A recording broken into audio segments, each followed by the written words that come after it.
Ghostly roommate not happy with new tenant, grabbed him by the head and bounced him around the living room. The newlyweds became roommates with a female ghost, but the couple had a hard time adjusting to the fact that she always flashed her lights every time she appeared. Cowardly Matthew often stayed at the convenience store after work, afraid to come home. His wife came up with a bold plan. They listed the house they had just rented as a sublet.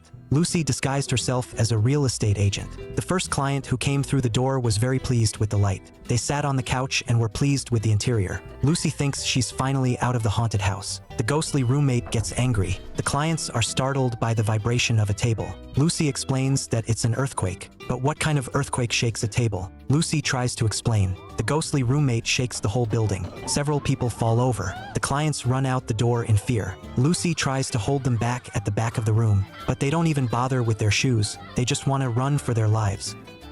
A second client arrives and examines the toilets solemnly. He's not very happy with the decor. The couple sends the client down the stairs in a daze. The client turns around and says, 계약한다고요. this is a surprise for them, but the ghostly roommate doesn't like the male tenant. The couple stood by and watched as their roommate tortured the client. The client seizes the opportunity to run for the door. Lucy is once again behind the door. Matthew is once again offered a pair of used shoes. Soon, a third client arrives. She quickly decides that she can pay and sign the contract now. Lucy is excited to serve her. Suddenly, a man behind her collapses on the floor. The client turns around and is startled. Lucy realizes that it's her husband. She tries to wake him up.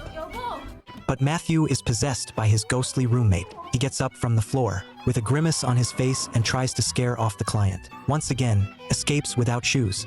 Lucy returns to the house in despair. Matthew is back to normal. It seems the ghostly roommate only wants to live with the two of them.